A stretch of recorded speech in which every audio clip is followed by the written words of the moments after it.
anamtukuza Mungu kwa ushuhuda, ingekuwa ni vizuri. Karibu sana mtu wangu. Asante. Bwana Yesu asifiwe. Amen. Nadhani kuna watu wanaona kama movie iliyotokea huko. Natamani na mimi ningeenda kushuhudia. Haleluya. Amen. Amen. Namshukuru sana Mungu kwa matendo makuu alizidi kututendea sisi wana Jerusalem kwa ujumla, lakini pamoja na familia yangu na EJ Plus kwa ujumla. Namshukuru sana Mungu. Amen. Miaka mingi iliyopita 2023 ndani ya madhabahu hii tulikuwa 2022 mwezi wa 9 tulimwomba Mungu kibali cha kufungua kampuni tukiwa hapa. Ndio. Na mpaka leo tuko hapa. Amina. Pe Yesu makofi. Tumefungua hapa na bado tuko wapi? Hapa. Wanashuhudia mpaka Yesu atakaporudi. Amen.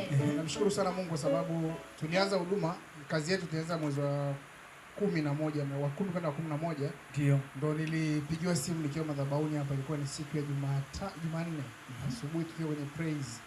Tunajifunza hapa. Ndio mzee kanisa akanipigia simu kule kwa bosi Mole, nikaitwa nikaenda kuanzia kazi kule. Nakumbuka tulikuwa wengi na kina Faraja tunakumbukana nadhani tulivyoanza huduma yetu tangu kipindi kile. Kwa hiyo namshukuru sana Mungu kwa ile siku tulianza ndoto ya kwanza na ya awali kabisa kwa vitendo. Baada ya pale tunaenda mwaka uliofuata tukaanza kufanya kazi zaidi, lakini tulikuwa hatuna document rasmi. Ndio. Tulipata document yetu ya kampuni tarehe 27 mwezi wa 5 mwaka 2023. Ndio. Tarehe 27 mwezi wa 5. Namshukuru sana Mungu, ule mwezi wa 5 wa 2023, 24, 25. Ndio. Ikafika leo tuko 26. Miaka minne na tumeshavuka miaka minne tarehe 27 juzi. Ndio. Lakini namshukuru Mungu zaidi kwa mwaka jana 2025 mwezi wa 5 tena tarehe 20 nilipata tena kibali cha kuendesha huduma za ulinzi. Ndio. Ulinzi nilipata kibali hapo Dodoma cha kuendesha kufungua kampuni ya ulinzi rasmi. Ndio. Kwa hiyo nikamshukuru Mungu kwa kutimiza kila mwezi wa 5 ndio ulikuwa mwezi wangu wa kufanyaje? Kila mwezi wa 5 unakamilika. Haleluya. Mwambie jirani yako na wewe ukamilike kwa jina la Yesu. Ukamilike kwa jina la Yesu. Amen. Nikaki mikakati zaidi, namshukuru Mungu na kuambia tunajitafutia mwezi wako original. Ndio. Nao. Mwezi wangu wa 5 ndio mwezi tuliopanga vikao vyetu ndani ya mwezi mmoja na tukafunga harusi tarehe 6 mwezi wa 2. Tulianza kikao mwezi wa 5 tarehe 1. Tarehe 1 mwezi wa 6 tumeshamaliza na tushafunga ndoa. Amen. Baraka zimeingia mwezi wa 5. Namshukuru sana Mungu, lakini pia kubwa kabisa hata gari nimenunua mwezi wa 5. Baraka zangu ni za mwezi wa 5. Ndio. Namshukuru sana Mungu kwa leo tunaomaliza mwezi wa 5. Tukaona sasa kwa sababu tunazidi kwenda vizuri, tunamshukuru Mungu. Tuna mengi ya mwezi wa 5 uliotokea. Baraka zimekuwa ni kubwa.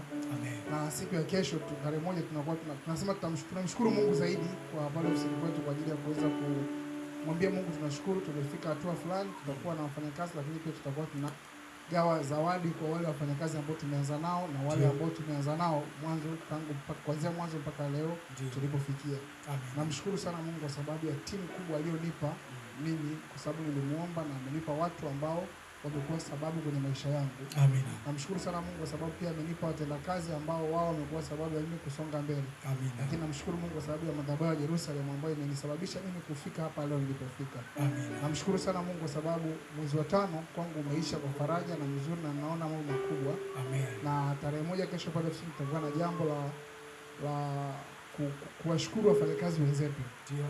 Nashukuru Mungu pia nilimtafuta mchungaji, alikuwa njiani akaniambia hata kama ningekuwa na ratiba nyingine ningevunja nifike kwa ajili hiyo. Ndio.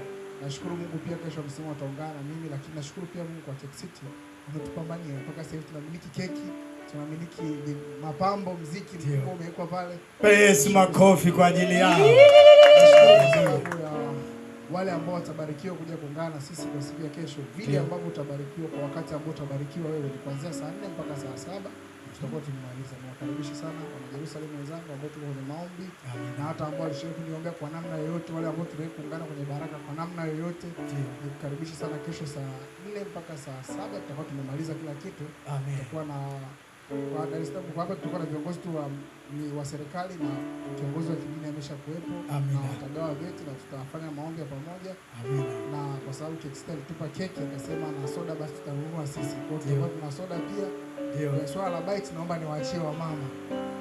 Wanasema kwenye swala la bites. Kwa hiyo nashukuru Mungu kwa sababu mwezi wangu wa 5 ni mwezi wa faraja na ni mwezi ambao umekuwa katikati ya maisha yangu na mimi nimemuona Mungu kupitia. Amina. Nashukuru kwa maombi yenu, lakini nashukuru pia kwa ushirikiano wote ambao tumewahi kuunganisha vitu kwa Mungu. Amina, amina.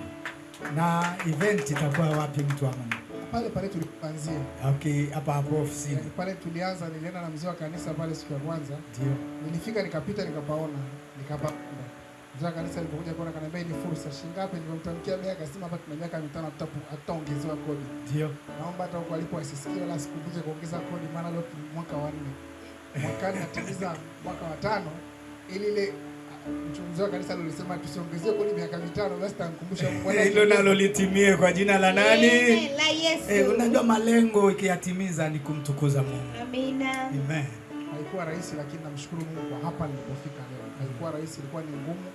Mwaka jana ilikuwa ni mwaka wetu mgumu kiasi, lakini kumbe tulikuwa tunavushwa kuja kuiona kubwa ya leo. Nikwambia tu kwamba kwa maombi haya ndio sina ratiba ya kuchomoka leo wala kesho. Nitaendelea kukomaa na maombi kwa namna yote. Vile Mungu alivyoniita na mimi nitakubali kuitikia kwa sababu nimemuona. Amina. Mungu aliyeruhusu niishi nimemuona. Amen. Aliyeruhusu niwe hapa nilipo nimemuona. Amina. Naendelea kumuona. Pe Yesu makofi ya shangwe kwa ajili ya mtu. Haleluya. Haleluya. Basi tuombe kwa ajili yako, kwa ajili ya hiyo event. Baba, asante kwa sababu ya mtumishi wako. Umepokea sifa zote, umepokea utukufu, maana ni wewe umetukuzwa. Wewe ndio source, wewe ndio chanzo chetu. Asante kwa sababu ya kampuni. Asante kwa sababu ya mtu huyu ambaye umembebesha maono haya. Ulijua kabisa ukiweka maono haya ndani ya mtumishi huyu, wa ambao sasa wako chini yake wanapokea kipato, wanapokea mshahara, watapokea kweli. Na huduma zinafanyika kweli. Baba, asante kwa sababu umemfanya kwa chombo. Na aendelee kwa chombo cha uaminifu. Katika jina la Yesu. Aendelee kubarikiwa yeye na wengi wabarikiwe kupitia kwake. Na ile event ya kesho ifanyike ya baraka. Watu wakakutukuza, wakakuinua, wakakusifu na kukuabudu. Maana wewe ndio mtenda miujiza. Muombea mikononi mwako katika jina la Yesu. Watu wote tuseme amen. Amen. Amen na ubarikiwe. Pe Yesu makofi kwa ajili ya mtu. Haleluya. Basi kama hakuna mwingine, tufunike macho ili kwamba tuombe kwa ajili ya neno la Mungu. Baba Mungu, kwa jina la Yesu Kristo, tuko sasa kusikia maneno yako ya uzima. Asante kwa sababu wewe peke yako ndio neno, na utajifunua na kujidhihirisha ndani ya watoto wako, ili kila mmoja akujue na wote wajue uwezo ulio katika Kristo Yesu. Yeye amemtoa duniani kwa ajili yetu, naye amefanyika ukombozi, amefanyika nguvu, amefanyika baraka, amefanyika Mungu katikati yetu. Asante kwa sababu kwa neno hili watu wako watabarikiwa.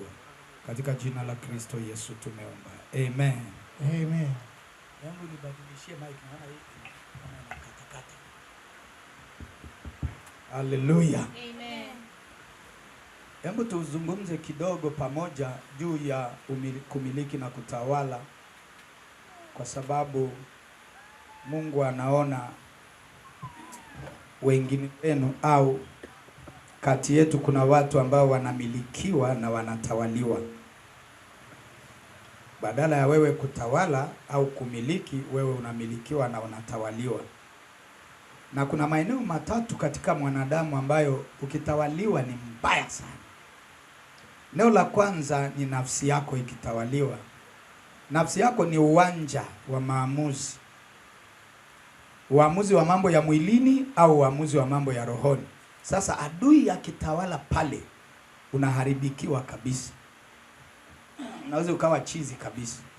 Unaweza ukachanganyikiwa, ukafanya vitu ambavyo kila mtu atakushangaa. Alafu na roho yako.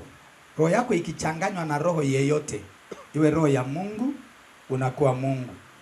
Kama ni roho ya shetani, unakuwa shetani. Alafu na mwili wako.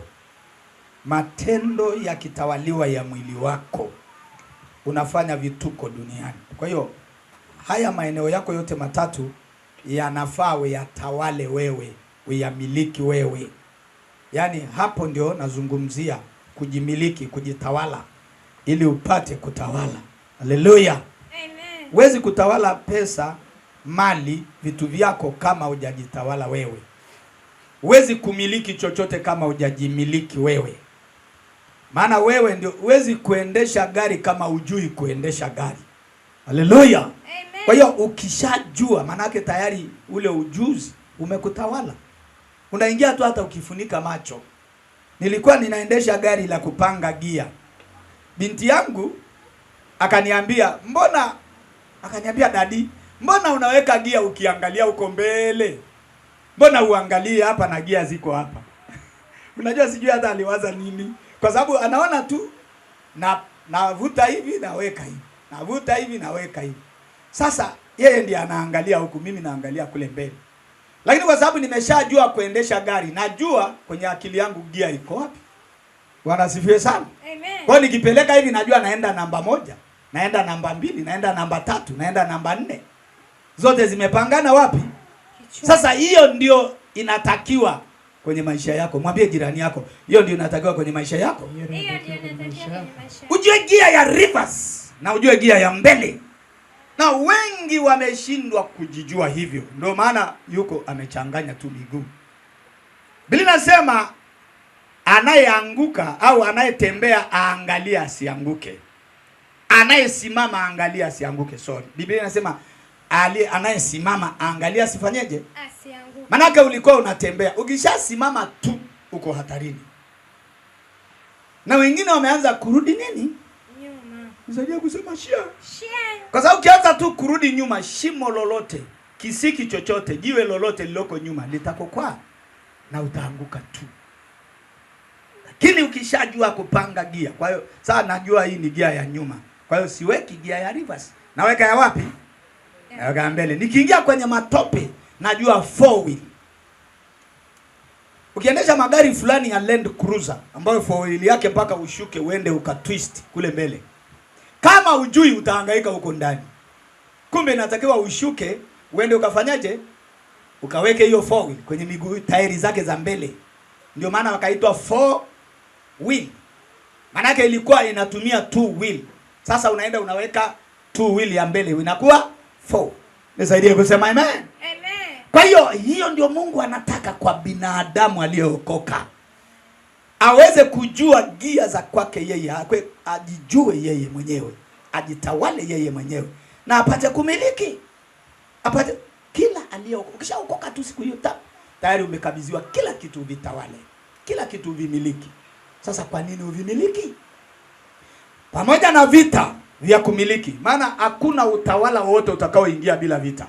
Si mnaona hata siasa za Tanzania? Amen. Kwani kuna mtu anaingia kwenye urais kabla ya kupambana kwanza? Kampeni, uongo, mpaka wengine wanaua. Kusema uwe ili tu watawale. Ndio maana Elia akamwambia mfalme Ahabu, umeua ili utawale. Umeua ili utamalaki. Kwa sababu kiua ili utawale, ile laana ya damu inakurudia wewe. Maana lazima idai kulipiza kisasi. Ndio maana Elia akamwambia, sasa pale damu ilikomwagika, mbwa wakailamba, ndio damu yako itamwagwa na damu yako italambwa. Maana anarudisha lile neno la kumbukumbu la Torati. Ukiua kwa upanga, na wawa kwa upanga. Ndio kusema she. Kwa hiyo ingiza upanga wako halali, Yesu anasema. Si Yesu alithibitisha, si Agano Jipya. Lakini alimwambia Petro, si umeondoa sikio la mtu? Ili usiondoe sikio la mtu inabidi mimi nifanye kazi ya kurudisha hilo sikio. Kwa sababu nisiporudisha hili sikio la huyo jamaa, sikio lako kesho linakuja kuondolewa. Lakini Petro alipata hiyo kipigo. Amjasoma historia ya Petro. Tena wakati anaangikwa msalabani kama Yesu, alisema, mimi sistahili kuangikwa hivi kama Yesu. Mimi niinamisheni miguu juu kichwa chini. Kwa hiyo Petro aliangikwa miguu juu kichwa chini. Kwa sababu alikata mtu kwa upanga.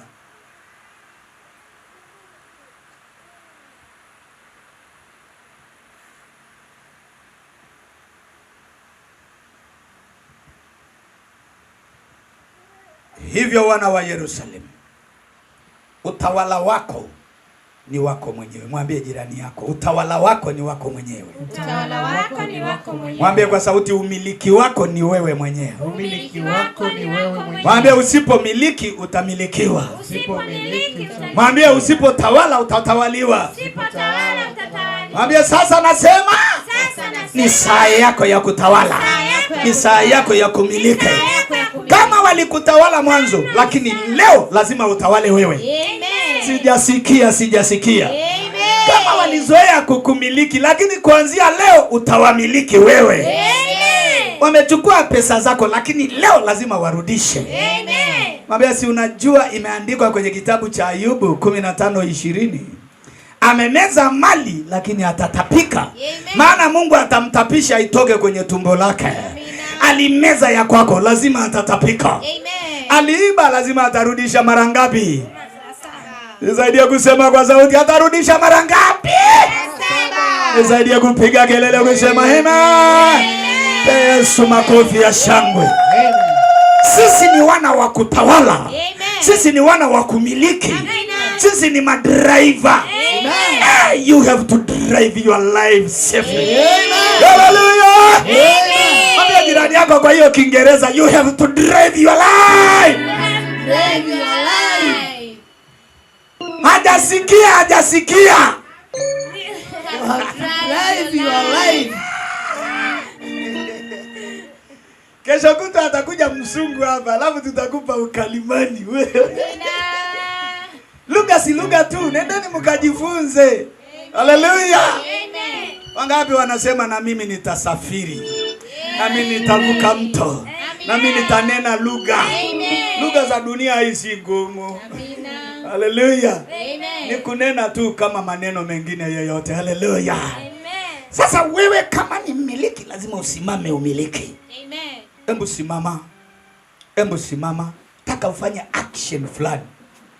Haleluya. Amen. Taka ufanye action fulani. Na hisi hiyo katika ulimwengu wa roho. Hata kama AJ Plus ni mkurugenzi, lakini asipotawala ile kampuni, atajikuta anasukumwa mpaka anakuwa pembeni. Amen. Si ndio Amen. Kuna mwenyekiti mmoja alikuja akawa analia sana. Wananisumbua. Wana nini? Naambia mwenyekiti, tumekushaomba Mungu. Lakini utakapoenda kukaa kwenye kiti chako cha uwenyekiti, kaa na kukodoa macho yote mawili. Yaani ukikaa hivyo mwambie watu wote walioko mbele yako, mimi ndio mwenyekiti. Amen. Na nimekaa hapa kuwaongoza ninyi. Lazima msikie ninachosema. Mimi ndio mtawala wa hiki kiti kwa wakati huu. Nikija kufanya tena uchaguzi mkinitoa basi. Lakini kwa wakati huu mimi ndio mtawala. Nisaidie kusema amen. Sasa nataka ufanye hiyo action adui yako akiona. Haleluya. Sema Baba, kwa jina la Yesu. Mimi ni mtawala. Fungua kitabu cha Mwanzo 36:31. Kitabu cha Mwanzo 36:31. Haleluya. Amen. Kitabu cha Mwanzo mlango wa 36. Ndio. Mstari wa 31. Ndio. Nitasoma kwa jina la Yesu. Ndio. Na hawa ndio wafalme waliomiliki katika nchi ya Edomu. Hawa ndio wafalme. Hebu mpoint jirani yako, mwambie wewe ndio mfalme. Unayetakiwa kumiliki. Hapa Skanska. Hapa Dar. Hapa Tanzania. Wewe ni mfalme. Wewe ni malikia. Mwambie nenda kamiliki sasa. Nenda katawale. Kwa Yesu makofi ya shangwe. Kabla Rudia hawajasikia. ninarudia. Ndio. Na hawa ndio wafalme waliomiliki katika nchi ya Edomu. Hawa kina Zakayo, kina Isaac, kina Eli, kina Edra, kina nani ndio wafalme wa kumiliki katika taifa hili. Haleluya. Hebu rudia wasikie. Narudia tena. John Foy hajasikia. Amen. Narudia tena. Ndio. Na hawa ndio wafalme waliomiliki. Hawa ndio katika wafalme. nchi ya Hawa Edomu. ndio wafalme. Amen. Kina Benja, Amen. kina Philip. Amen. Ndio wafalme wa kutawala. Amen. Ndio wafalme wa kumiliki. Amen. Kabla ya kumiliki mfalme yeyote juu ya wana Kabla wa ya Israeli. yeyote kumiliki juu ya wanadamu, Amen. mimi namiliki. Amen. Hebu mwambie nafsi yako, mimi namiliki. Mimi namiliki. Kabla ya mmiliki yeyote, kabla ya mtawala yeyote hajatawala katika Israeli, hapa Tanzania, juu ya mali yangu, juu ya faida yangu, juu ya baraka zangu, namiliki mwenyewe, natawala mwenyewe katika jina la Yesu. Jina la Yesu. Haleluya. Amen. Twende Mhubiri 4:14. Mhubiri 4:14. Mhubiri 4:14 inasema. Ndio. Tutasoma kwa jina la Yesu. Amina. Biblia inasema kwa maana kutoka gerezani, kutoka ulipokuwa umefungwa kule dhambini, kule duniani, baada ya kutoka huko na kufunguliwa kuja sasa kwenye uhuru wako, kwenye wokovu wako, kwenye baraka zako, kwenye neema yako, Yerusalemu.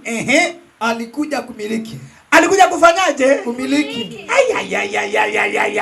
Jirani yako baada tu ya kutoka huko Misri ulikokuwepo. Baada tu ya kutoka huko Misri umekuja huko kumiliki. Umekuja huko kumiliki. Nisaidie kusema kwa sauti amen. Amen. Baada ya kutoka kifungoni kule. Baada ya kutoka kwenye pombe huko.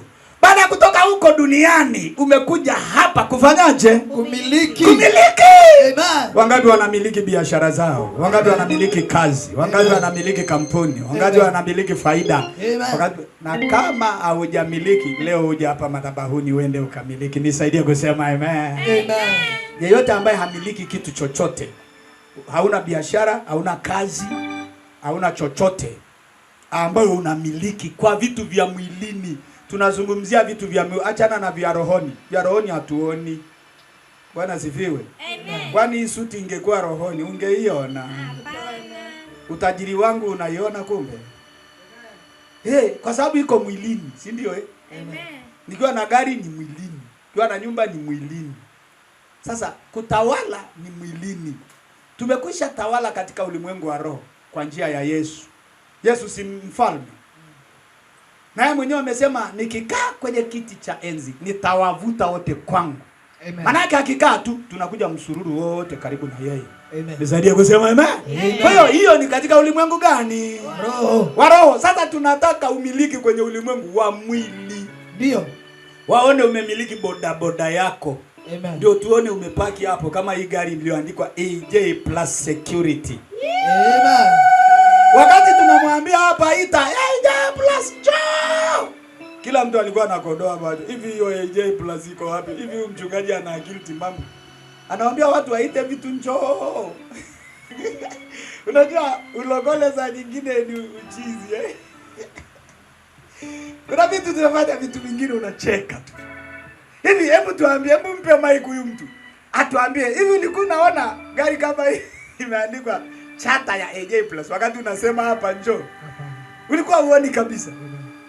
Lakini ulipoonyeshwa si uliona? Amen. Si ulikubali kuita? Ndio. Maana mtu mwingine angefungua macho akuangalia aseme, hivi mchungaji unaniambia niite nini? Si ndio Unajua Mungu anafanya vitu kwa mfano ili wewe ujifunze. Nisaidie kusema amen. Amen. Ili hiyo ndoto ulionayo ambayo unataka kuimiliki mwilini itokee kwako. Amen. Isiwe ni hisia tu ulionayo au ufunuo au picha. Unajua kuna vitu vitatu. Kuna kitu halisi, kuna picha na kuna ramani. Nisaidie kusema amen. Amen. Sasa picha ya ndoto yako iko ndani yako. Lazima ulete kwa mhandisi anayeitwa Yesu. Haleluya. Amen. Ili aichore hiyo ndoto yako. Si ameambia nabii kaiandike kwenye vibao au kwenye miamba. Amen. Amen. Alafu yeye akishaichora tu anamleta mkandarasi. Haleluya. Huyo mkandarasi anakuletea ile picha halisi sasa. Kama ni picha ya nyumba anaijenga. Sasa wote watatu tuko hapa. Kuna Yesu, kuna Roho Mtakatifu na kuna Isa. Zaidi kusema share. Maana na mimi nimewekwa kwenye madhabahu kama kati ya wahandisi. Si ndio Paulo amesema? Amen. Tumewekwa kama wajenzi katika nyumba hii ya Mungu. Amen. Lakini jiwe kuu la pembeni ni nani? Ni Yesu. Ni Yesu. Haleluya. Amen. Sisi ni matofali tu yaliyo hai. Haleluya. Amen. Yale usioyaona ukiwa nayo kama picha ndani yako, yalete. Nikikwambia ita usiwe na mashaka. Maana ukiwa na mashaka ni kama mawimbi baharini, unasukuma unatupa ufuoni. Lakini ukiwa na nanga ya imani, haleluya, ukisema njoo inakuja. Tokea inatokea. Wanadamu wote waliokuwa pamoja na wewe wanakuwa mashahidi kuona. Hawa si walikuwepo? Eti Mabela si ulikuwepo? Nilikuwepo. Wakati unamwambia sema AJ Plus njoo. Uchizi wa Kilogole. Haleluya! 2000 na 12 nilikuwa na kampuni kwenye kichwa changu ambayo ina maneno ya Kimasai ndani yake. Nikaanza kuita nikiwa kule Masaini. Nikaja Arusha. Nikaja Dar es Salaam. Saa hii kuna kitu kinaitwa Hero Masai. Amen. Inaanza kuchimba. Haleluya. Hebu sema inaanza kuchimba. Inaanza kuchimba Visima vya maji. Visima vya Nisaidie kusema amen. Amen. Na vitazuiliwa. Amina. Si Isaac aliambiwa visima vya baba yako vilifukiwa na Wafilisti, lakini nenda kafukue. Amen. Nisaidie kusema amen. Amen. Kafukua cha kwanza, vita ikaingia, akaacha, maana si maskini. Kafukua ya pili, vita ikaingia, akaacha, maana si maskini. Cha tatu, Mungu akazuia majeshi ya vita. Amen. Biblia inasema ikatiririka kama maji tiririkayo. Haleluya. Amen. Wala hakuna vita iliyotokea. Akaambiwa utamea, utabarikiwa, utatawala katika hili taifa. Akawa tishio. Pia jirani yako utakuwa tishio eti. Utakuwa tishio. Mguse jirani yako, mwambie utakuwa tishio eti. Utakuwa tishio. Nisaidie kusema amen. Amen. Kwa hiyo ilikuwa picha ya miaka, lakini saa hii katika uzee huu, japo sitakaji kujiita mzee. Maana bado nina miaka 20 ya kutikisa injili. Amen. Nisaidie kusema amen. Yesu akinikuta njiani twende. Asiporudi nitawaga saa hiyo, meno imeisha, nakuja hapa nakaa kwenye kiti hapa. Nasema wajadi wabariki wanangu, mje mwanangu. Alafu huyu mwanaume ndiye atakuwa anahubiri siku hiyo. Si mnamwona haka kadogodogo? Amen. Wakati atakuwa na nini? Ndevu zitakuwepo. Alafu mimi meno imeisha, ndio nakaa hapa. Mungu awabariki wanangu. Alafu mwanaume ndiye anachukua injili. Nisaidie kusema amen. Amen. Haleluya. Amen. Mwambie hiyo nayo njoo. Sifi haraka mpaka nione matunda ya injili. Haleluya. Nilikuwa namwambia Mungu nataka wachungaji 100 ndio ni staafu injili. Wakaja haraka haraka. Nikamwambia Mungu nisamehe. Kumbe inawezekana haraka haraka. Haleluya. Amen. Maana wale wa Masai tu kule ni 72 wachungaji ambao nawatubisha na walelea na wakuza na wapeleka shule na wafungulia kanisa na mwachia. 70 na ngapi? Wengine wakaja msururu. Walipofika 100 nikamwambia Mungu kweli nisamehe. Siwezi kustahimili. Nilikuwa naongea nikifikiri mambo magumu, kumbe rahisi kwa Mungu. Nilikuwa natubu kwa Mungu. Bwana asifiwe sana. Amen. Kila Bwana alibarikiwe. Amen.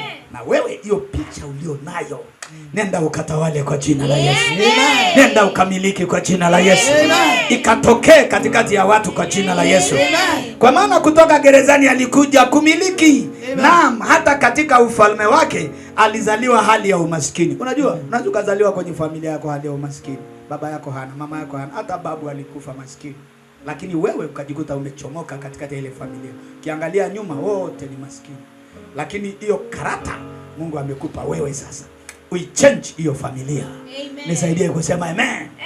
Familia yako hawajamiliki gari, wewe utamiliki kwa jina la Yesu. Amina. Familia yako hawajamiliki nyumba, wewe utamiliki kwa jina la Yesu. Amen. Familia yako hawajamiliki pesa kwenye benki, lakini nakuambia wewe utamiliki. Amen. Hawajamiliki mashamba, lakini nakuambia wewe utafanyaje? Utamiliki. Nataka nisikie sauti, wewe utafanyaje? Utamiliki. Ulitoka gerezani ili uje kufanyaje? Utamiliki. Sema kwa sauti, ili uje kufanyaje? Utamiliki. Imeachwa kumilikiwa na mtu yeyote ili wewe umiliki. Maana hakuna mfalme atakayemiliki baada yako. Maana wewe ndio unasubiriwa uje umiliki. Hizo baraka zimeandaliwa kwa ajili yako. Hakuna mtu yeyote atakayegusa mpaka utakapomiliki. Au ushuhuda utasimama kwako maisha yako yote. Hesabu 24:19 andiko la mwisho. Tuingie kwenye maombi. Hesabu 24:19. Mwenye utawala atakuja toka Yakobo. Atawaangamiza watakaobaki mjini. Haleluya. Amen. Mwenye nini jamani? Mwenye utawala. Mwenye kutawala. Atatoka wapi? Atakuja kutoka wapi jamani? Amsomi andiko. Andiko lasema hivi, Hesabu 24:19. Mwenye kutawala atakuja toka wapi? Kutoka Yakobo. Wewe ni uzao wa Yakobo eti. Wewe ni nyumba ya Israeli. Yakobo ndio Israeli. Wewe ni mwana wa Israeli. Amen. Umerizi hiyo imani ya Ibrahim baba yake na Yakobo na hiyo uzao. Amen. Umerizi wewe. Kwa hiyo wewe ndio utatoka ili uje umiliki. Utatoka wewe katika Yakobo ili uje utawale. Amen. Alafu utawaangamiza wote walioko wapi? Mjini. Hey. Unajua mjini ndio kuna kila kitu, si ndio Ndio kuna magorofa yenye lifti, ndio kuna mabenki makubwa, ndio kuna makampuni ya maji ya Kilimanjaro, ndio kuna utawala, ndio kuna ikulu, ndio kuna kila kitu. Lakini wewe umepewa upanga uangamize ili upate kufanyaje? Upate kumiliki. Nisaidie kusema amen. Amen. Na upanga wako hautarudi alani mpaka utakapomwangamiza adui yako mjini. Hebu simama sasa uchukue upanga wako namna hii kwa ishara. Ndio nimemaliza hivyo, uchukue upanga.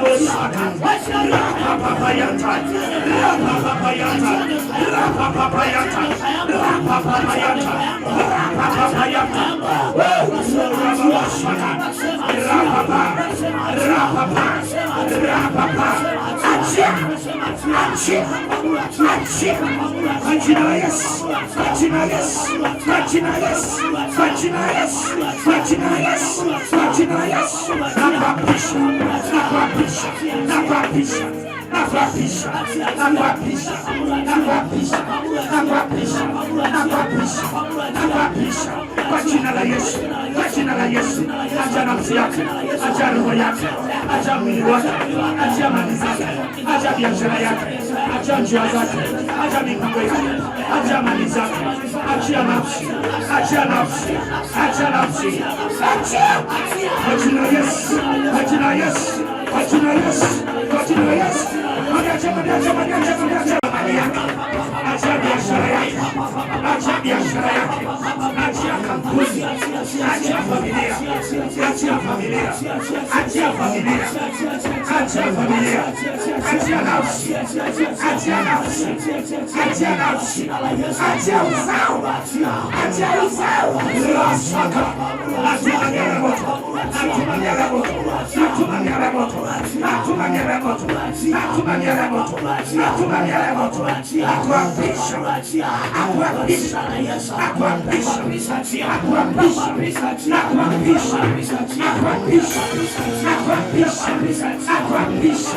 kwa jina la Mungu wa majeshi, kwa jina la Mungu wa majeshi,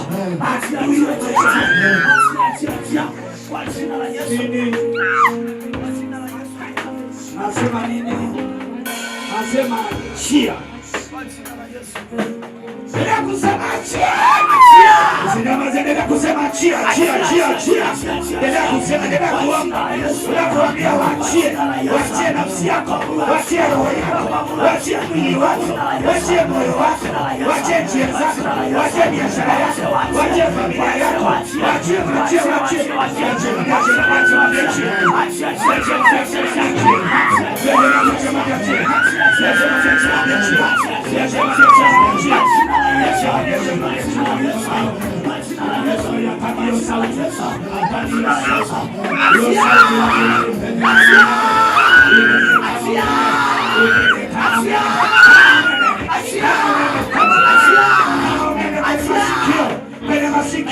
lazima sikie.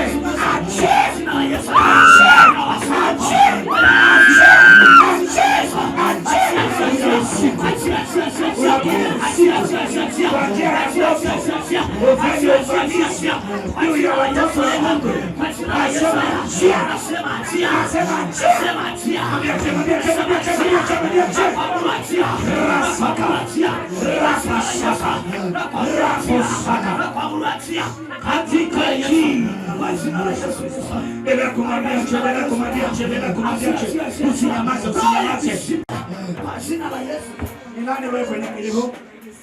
Tamka. Ninakumwambia achia. Usinyamaze, usinyamaze kanisa. Usinyamaze kanisa.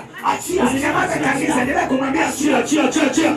wanaachia walioko kaburini, walioko juu ya miti mirefu, walioko juu ya mawe, walioko juu ya miti, walioko angani, wafalme wa anga la giza, lazima waachie, lazima waachie, lazima waachie. Hakuna moto, hakuna moto, hakuna moto, hakuna moto, toka utoa yao, wache nafsi zao kwa jina la Yesu. Sema fire. Kanisa sitaki unyamaze, sema moto, sema moto. Wakifetuka hapa waende zao, wasingeva yoyote. Robo sakata robo saya. Sema fire. Sema moto. Moto juu ya shetani, juu ya mapepo, juu ya mashetani.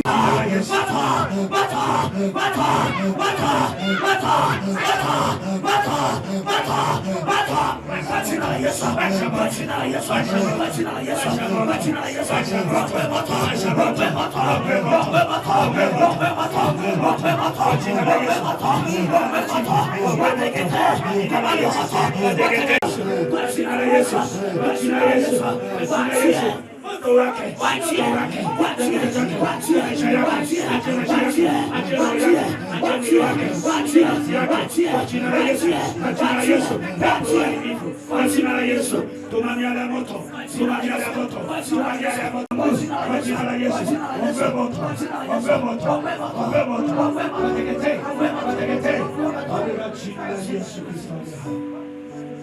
Yesu